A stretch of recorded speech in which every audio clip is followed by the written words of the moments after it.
Students, आज जो हम टॉपिक करने जा रहे हैं उसका नाम है neutralisation reactions in everyday life. बच्चों, हमने देखा था न्यूट्रलाइजेशन रिएक्शन क्या होती है। When acid reacts with base, जब एसिड और बेस को हम रिएक्ट करते हैं तो वो न्यूट्रल हो जाता है, यानी कि एक सॉल्ट बना लेता है जो ना एसिडिक होता है ना बेसिक होता है, और साथ में वाटर रिलीज होता है। तो this is the neutralisation reaction. अब ये रिएक्शन बच्चों बहुत जगह हमारी डेली लाइफ में काम आती है। ऐसी ऐसी जगह पर काम आती है जहां हमें लगेगा अच्छा न्यूट्रलाइजेशन रिएक्शन है। तो चलिए देखते हैं सबसे पहला इसका क्या एप्लीकेशन है हमारी डेली लाइफ में। सबसे पहली बात करते हैं इंसेक्ट स्टिंग से। जब कोई हनी बी या एंट हमें काट लेती है तो बहुत पेन होता है ना। तो इंसेक्ट स्टिंग जो होता है वो बहुत पेनफुल होता है, बिकॉज इंसेक्ट स्टिंग के अंदर एक एसिड प्रेजेंट रहता है। इंसेक्ट एंट और bee sting contains formic acid. Bee sting contains formic acid, इसको मैथेनोइक एसिड भी कहते हैं बच्चों, फॉर्मिक एसिड। अब अगर आपको जो छोटी लाल वाली एंट होती है अगर वो काट जाए तो उसके साथ में बहुत पेन होता है। क्यों हो रहा है? क्योंकि वो एसिड रिलीज कर रही है। अब उसको न्यूट्रल करने के लिए, आपको रिलीफ मिल जाए, पेन ना हो, उसके लिए हम क्या करते हैं, उसके ऊपर बेकिंग सोडा लगाते हैं। बेकिंग सोडा जो होता है बच्चों माइल्ड बेस होता है, हल्का बेस। जो मीठा सोडा होता है खाने वाला सोडा, उसे बेकिंग सोडा कहते हैं, जो हम केक और पकौड़ा वगैरह बनाते टाइम डालते हैं। तो बेकिंग सोडा लगाने से वो रिएक्शन न्यूट्रल हो जाएगा एंड वी गेट रिलीफ, तो हमें आराम मिल जाएगा। ठीक है, तो एंट और बी का स्टिंग जो होता है वो उसमें एसिड प्रेजेंट होता है, तो उसको न्यूट्रल किससे करो? बेस डाल दो। कौन सा बेस अवेलेबल है? Baking soda. उसके अलावा एक और बेस हमारे घर में अवेलेबल है, वो क्या है? टूथपेस्ट। आपका टूथपेस्ट भी बेसिक होता है, तो अगर आपको बेकिंग सोडा नहीं मिल रहा तो आप उसको टूथपेस्ट लगा दो। उसके भी अलावा एक और ऑप्शन है सोप। आपकी जो सोप होती है वो भी बेसिक सोल्यूशन होता है, तो आप उसको भी यूज कर सकते हो। तो दोनों में से कुछ भी यूज कर लो, यू विल गेट रिलीफ, याद रह जाएगा।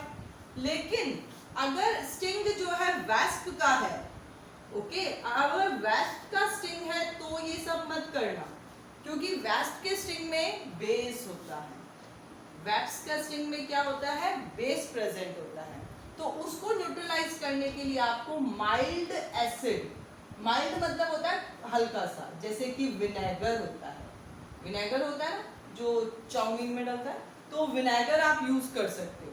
तो माइल्ड एसिड डाला तो बेस जो है वो न्यूट्रलाइज हो जाएगा, तो ये न्यूट्रल हो जाएगा एंड यू गेट रिलीफ, हमें आराम मिल जाएगा। तो एंट और या बी का स्टिंग एसिडिक है, उसको न्यूट्रल करने के लिए बेकिंग सोडा, टूथपेस्ट या सोप यूज कर सकते हैं, तो हमें रिलीफ मिलेगा। लेकिन जो वेस्ट का स्टिंग होता है बच्चों वो बेसिक होता है, उसको न्यूट्रल करने के लिए आपको हल्का एसिड यूज करना पड़ेगा, जैसे कि विनेगर हो गया। विनेगर बहुत कम एसिडिक होता है, उसको डालने से हमें रिलीफ मिलेगा। तो पहली चीज तो हुई इंसेक्ट स्टिंग के अंदर में।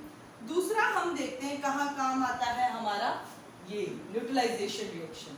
एसिडिटी इन स्टमक बहुत कॉमन प्रॉब्लम रहती है।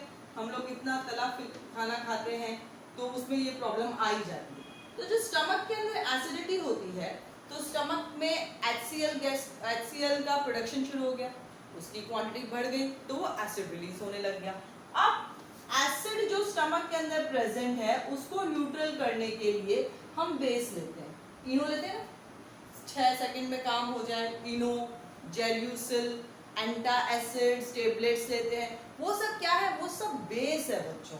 ठीक है, तो आप चाहे तो इनो लिख दो यहाँ पर, याद रहेगा हमको, चाहे आप एंटासिड अगेंस्ट एसिड यानी कि बेस से।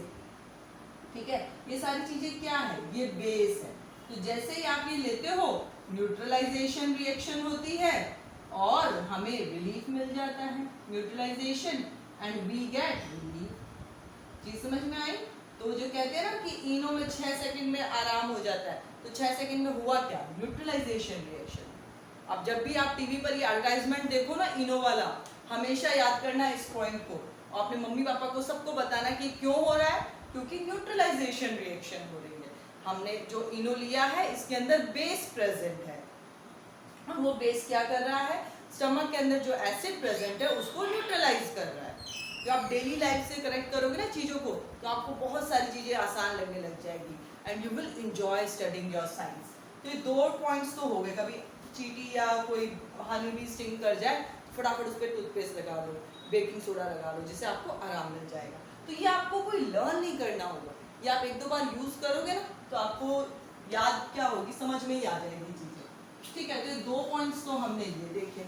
चलिए अब तीसरा क्या है वो देखते हैं। तीसरा बच्चों बहुत इंपॉर्टेंट है, वो हमारे टीथ से रिलेटेड है। Preventing from tooth decay, prevention from tooth decay. जो दांत में जो कैविटी बन जाती है उससे बचाने के लिए भी न्यूट्रलाइजेशन रिएक्शन ही काम आती है। देखो हमारी बॉडी के अंदर ही कितने जगह पे न्यूट्रलाइजेशन रिएक्शन का काम आ रहा है।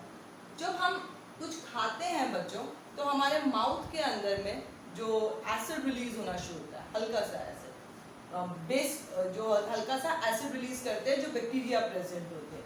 अब वो अगर हम नहीं उसको रिमूव करेंगे तो वो बढ़ता जाता है और कैविटीज बना देता है। हमारे जो दांत का एनेमल पार्ट होता है वो सबसे स्ट्रॉन्ग होता है, बट अगर हम लंबे टाइम तक ब्रश नहीं कर रहे हैं प्रॉपरली, कभी किया कभी नहीं किया, तो उस वजह से टूथ के अंदर में कैविटी बननी शुरू हो जाती है। तो उससे बचाने के लिए मैंने क्या बोला, टूथपेस्ट। तो जो टूथपेस्ट होता है वो एक बेस होता है। What is toothpaste? ये बेस होता है।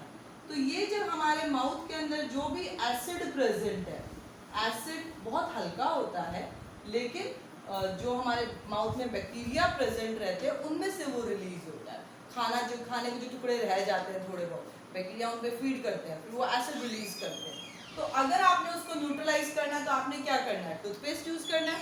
ब्रश करो, टूथपेस्ट से यूज करो तो सारा एसिड क्या होगा, न्यूट्रलाइज्ड हो जाएगा, न्यूट्रलाइजेशन रिएक्शन हो जाएगी और टूथ डिके नहीं होगा। अगर आप ब्रश नहीं करोगे तो एसिड इकट्ठा होता जाएगा और धीरे धीरे जो हमारा सबसे स्ट्रॉन्ग पार्ट है बॉडी का, वो hardest part of our body is enamel.